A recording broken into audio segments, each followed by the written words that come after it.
and welcome to Buy Now, Sell Now right here on ET Now. I'm Karnya Rao and Mubina Kapasi is also with me. Mubina, the markets are looking quite beaten down. Of course, relatively better than the global peers, but yes, pretty much in the red. Well, Monday morning blues, you could call it that because it's a 100-point cut for the Nifty.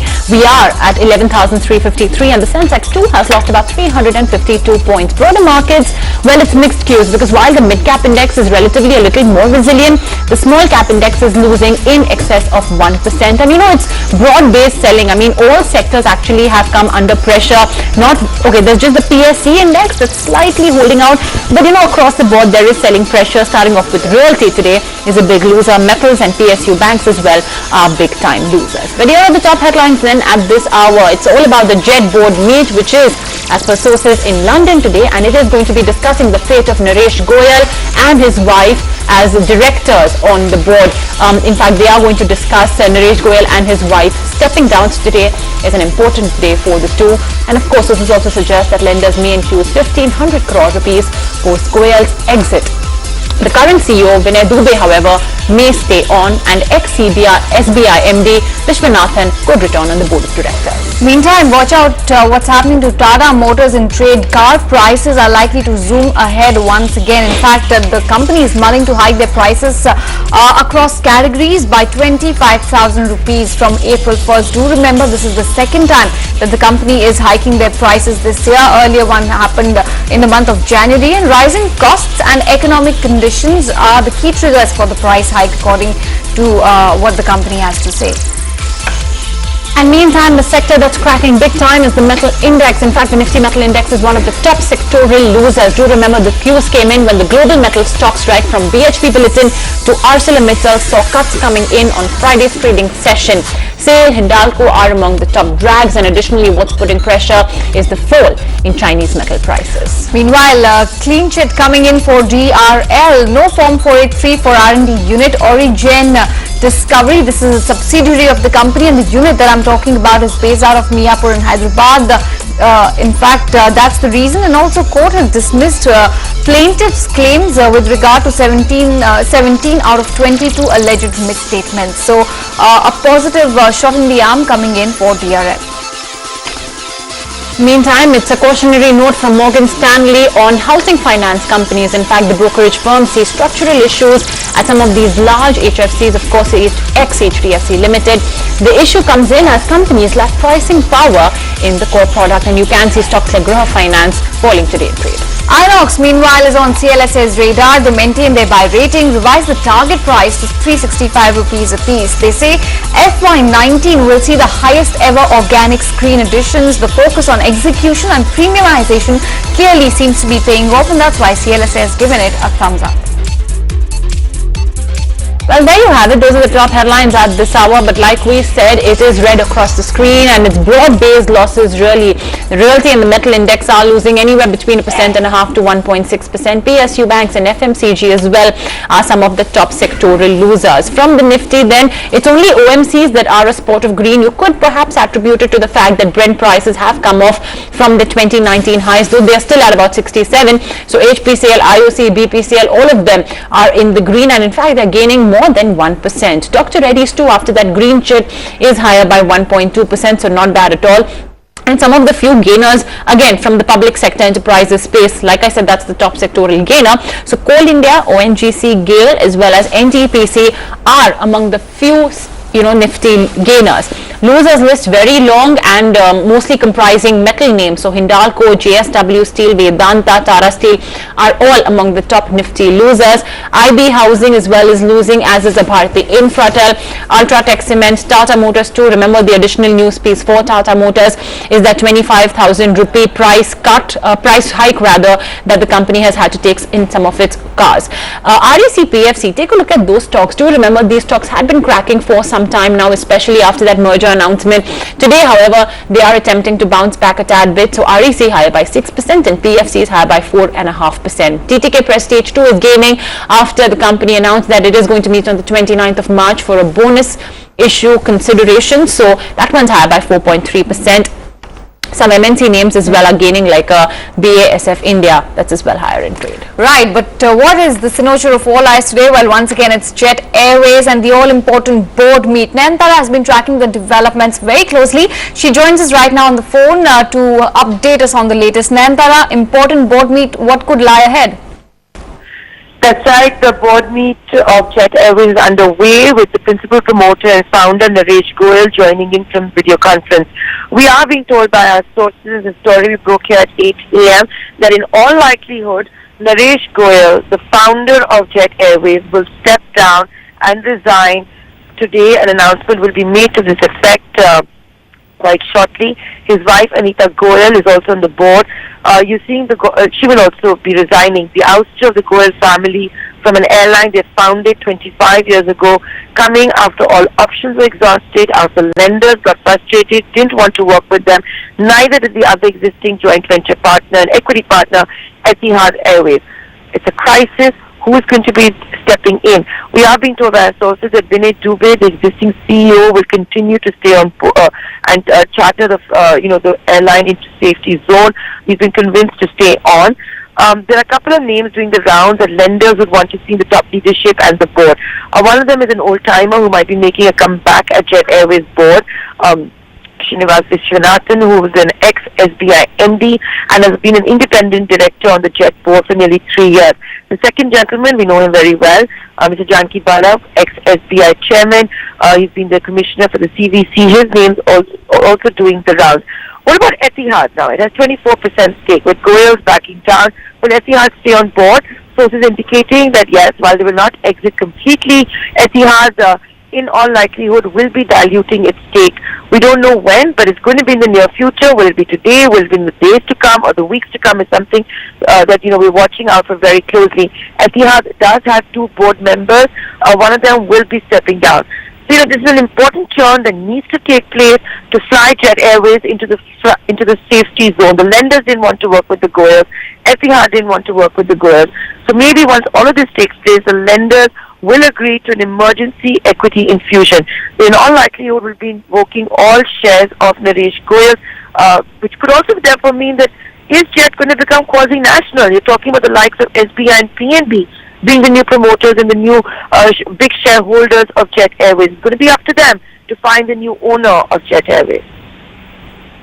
All right. Okay. Nayanthara, thanks a lot for that. Meantime, there's also one more important news flow, and that is that finally Jet may be getting that emergency funding, though of course it's only to the tune of 1,500 crore rupees. Utkarsh Chaturvedi joins in for more on that. Utkarsh. What we are picking up is that the lenders are really waiting for the final approval. They are waiting for the outcome of the board meeting. 12 o'clock is when the lenders will meet. So we are expecting the Jet Airways board decision to come before that, because they want to really start their proceedings, start their final meeting before they have confirmation that. I think we've snapped that line with Utkarsh. We'll try to patch him once again. Okay, we'll come. Okay, Utkarsh is back. Utkarsh, please fill us in. So what we are picking up is that around 1,500 crore rupees is what the lenders are really looking to put in. They are waiting for.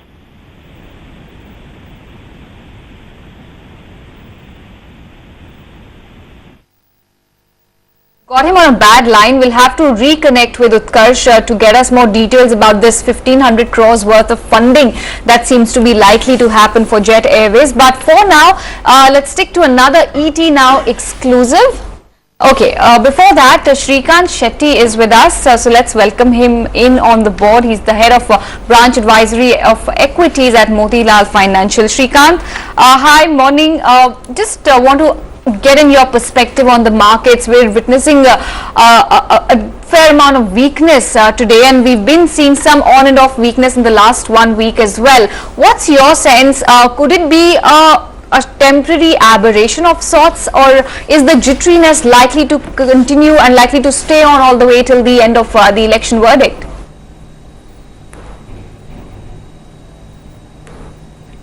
No, I think this could be a temporary one, because we've seen a very smart rally from 10,600 odd levels till 11,500 kind of levels. So we're seeing some correction, obviously, guided by the global markets, global cues, where there is some fears of slowdown and recession being talked about. We are seeing some sell-off in the metal space. So and we've seen a very smart rally driven by FII flows, which have been extremely strong. So while the overall sentiment remains quite positive from the Indian market perspective, I think there is a temporary correction in the overall scheme of things, and given the kind of overall outlook we have, I think the dips would be an opportunity to add into the portfolios. All right, so that of course is about what the overall view is on the equity markets. We'll just get to those individual picks in a bit, but here's an ET Now exclusive. We learned from credible sources that popular fashion brand Biba Apparels is eyeing a D-Street debut. The plan still is at an exploratory stage, but will provide an exit to a key investor. Neha Bothra joins us now. Neha, how much is Biba looking to raise? What's the timeline? Indeed, this is an exploratory plan in the works where Biba Apparel is looking to raise as much as 1,000 crore by the end of fiscal year 2021, that is the next fiscal year. As far as the plan is concerned, remember that the biggest private equity investment in the apparel space came in from Warburg Pincus way back in 2013, where they had bought close to 27% stake for about 250 crore rupees. We are given to understand that this plan will partly allow Warburg Pincus to exit their stake. This, of course, will depend on market conditions and how the situation pans out going forward, but Biba has been the fastest growing in the ethnic apparel space. In fact, they have grand plans for the future as well. We are given to understand they are looking to add close to 200 fashion outlets in the next 2 years. Along with this, remember that they have a kids wear range and are planning to grow the jewelry segment. As far as the value fashion brand is concerned, that's Rangrati. They want to triple the business on this end as well. All these areas we are given to understand will allow Biba to sustain the annual revenue growth rate close to about 35%. At present, the market share of Biba is just below 1%. This we are given to understand Biba wants to increase to over 4% in the coming years. Remember that the apparel space, the fashion space in India is still very largely an unorganized sector, and thereby the growth potential is seen to be strong by investors and also equity players alike. So at this point, while the plan is at an exploratory stage, various options are being considered. We are given the impression that Warburg Pincus would be looking to partly exit its stake and give way for a listing for Biba in FY21 end. Thanks, Neha, for getting us that big ET Now exclusive. Of course, Biba Apparel seems to be all set to make its Dalal Street debut. Let's wait and watch to see what will be the various reasons, the amount that they are going to be raising, and of course, what is the purpose of it. But for now, let's keep it with the markets. We did touch base with Shrikant. Let's also welcome in Manav Chopra as well on the show. Shrikant, but coming to you first, what are the stock ideas that you've picked out for us today?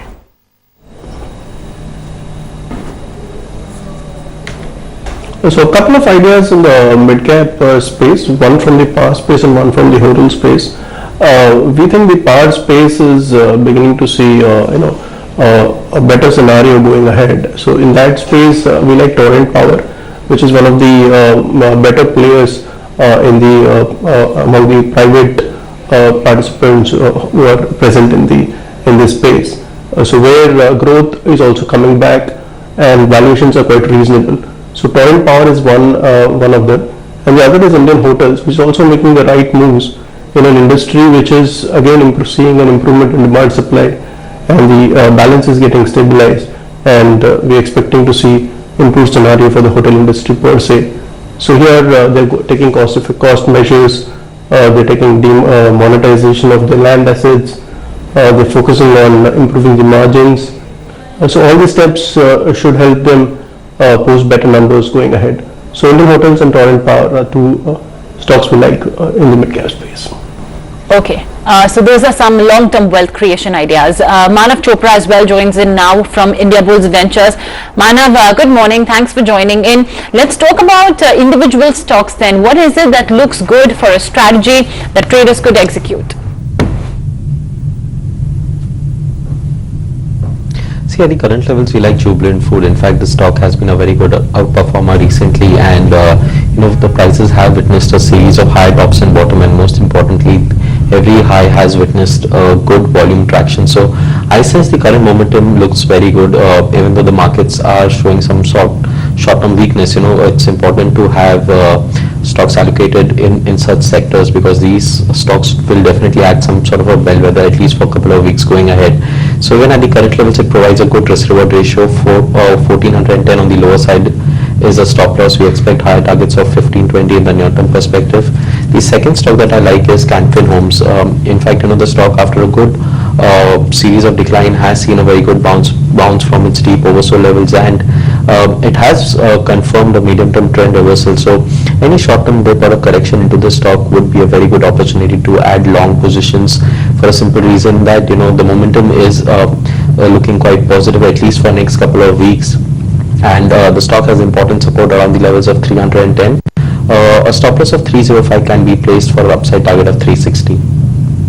Alright, so let's get on now with our viewer queries then, as always. First up, we have an email from Subaraj from Hyderabad. He's bought 20 shares of Indiabulls Housing Finance at 805 rupees a piece. Wants to know our experts' view on Indiabulls Housing Finance for a long-term perspective. Manav, I'll come to you first. Indiabulls Housing, what is your view on this particular sector, on this particular stock, and how is it placed vis-a-vis rest of its peers? Do you think it's a good bet to hold on for a longer period? See, as per compliance, I will not be able to comment on the Indiabulls Housing group of companies, but from the NBFC space, since I've recommended Canfin Homes, I think this is one stock that definitely looks quite well placed, and this is one stock that I would like to recommend and would like to pass any comment on Indiabulls Housing Group. Okay, fair enough. Let's get in Shrikant's view then. Shrikant, Indiabulls has certainly been one of those big movers of late. Though, mind you, today itself we just had a global brokerage saying that they're a bit cautious on housing finance companies. So how would you look at Indiabulls Housing Finance, and of course, given the way the stock has moved off late?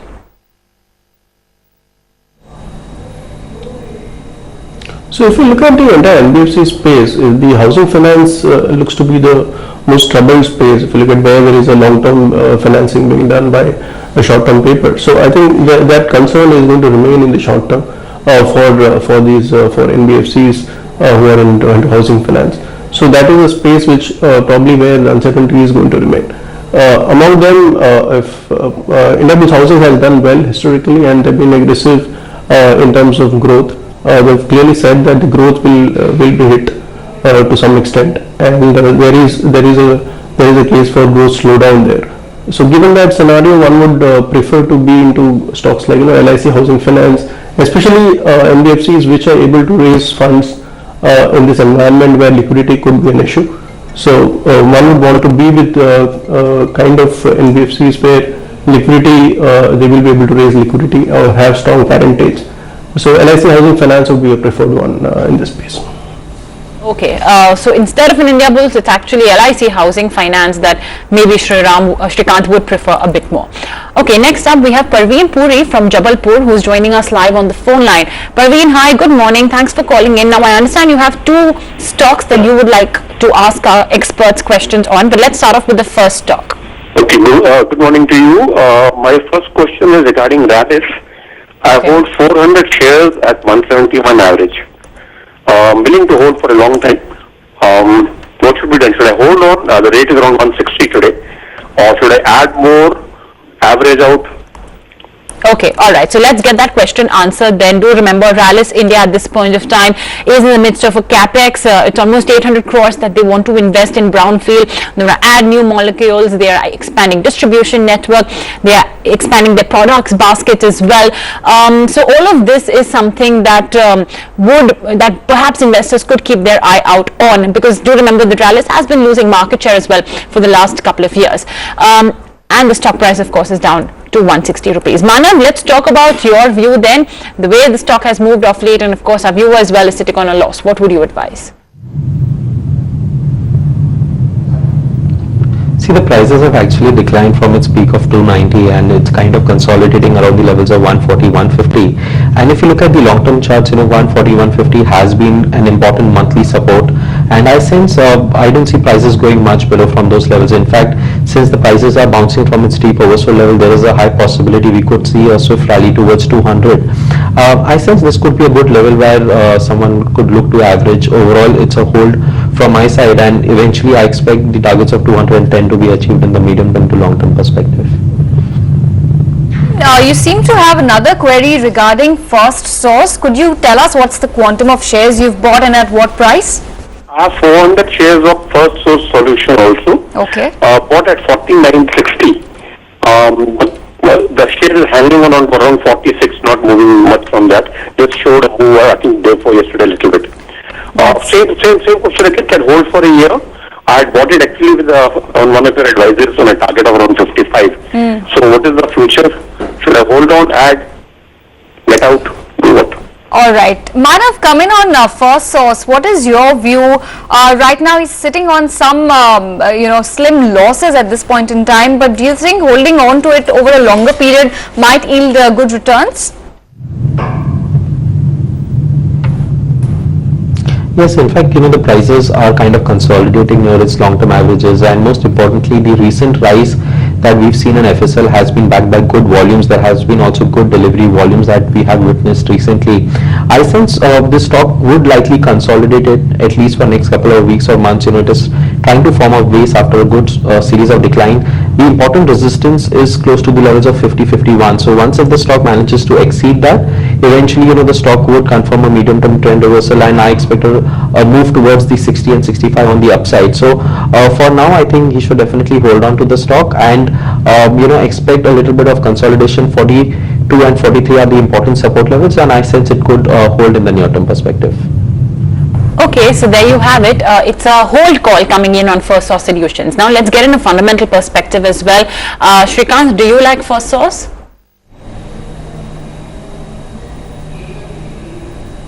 Yeah, I think it's an interesting stock in the mid-cap tech space.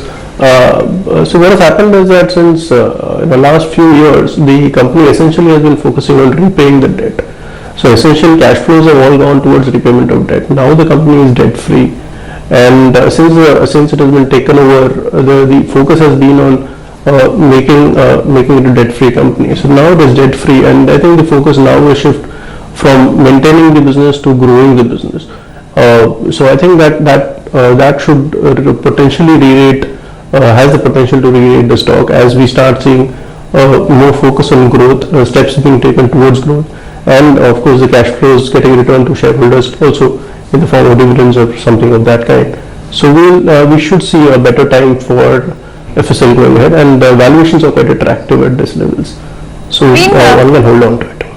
Parveen seems to like it's a consensus hold call from both our technical as well as fundamental experts on First Source. Thanks much for calling in. Hope we've been able to help you address your query adequately. Moving on to the third query then, we have an email from Rohit Malhotra from Mumbai. He's bought 100 shares of Hindalco at 227 rupees. Now wants to know whether he should book out his losses and exit the counter, or should he hold on to it for better prospects and better returns going forward.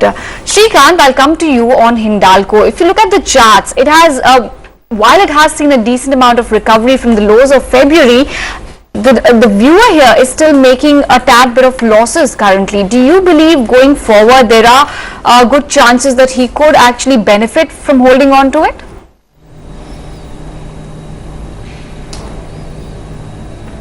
Fundamentally, we think Hindalco is better placed, and there could be potential upsides here. But as we all know, in the metal space, one will continue to see volatility depending on what happens on the global front, how the commodity prices move. These could have temporary volatility or even downsides on account of that. But from the steps which they have taken over a period, the cash flows generating, and the overall business seems well poised for better times, and the stock we see potentially 25-30% kind of upsides on from a valuation point of view. So there is money to be made, I think. Okay, so I think it's a hold coming in on Hindalco. Do remember some of these metal stocks have really cracked off late. Let's get in a view then on that note from Manav. Manav, what would you do with the Hindalco? For a short-term trading perspective, it has a very important support. Short-term trading low of 200 is very important, which was its recent trough. And I sense it's important to have a trading stop loss in this stock because it is coming from its worser levels. There could be short-term volatility. So 198 as a trading stop loss is what I recommend. So as long as the prices are holding above 198 levels, I think you could see a rally towards the levels of 215 to 220, and that is where you would find a series of resistance. So I recommend him to hold in for a short-term perspective with a stop loss of 198. Okay, so once again a consensus hold call on Hindalco, but I'm afraid that's all the amount of queries we'll be able to take in today's episode. Thank you so much, Srikanth, as well as Manav, for joining in and sharing with us your perspectives on the various stocks and markets at large. With that, we'll wrap it up on this edition of Buy Now, Sell Now. Thanks much for watching.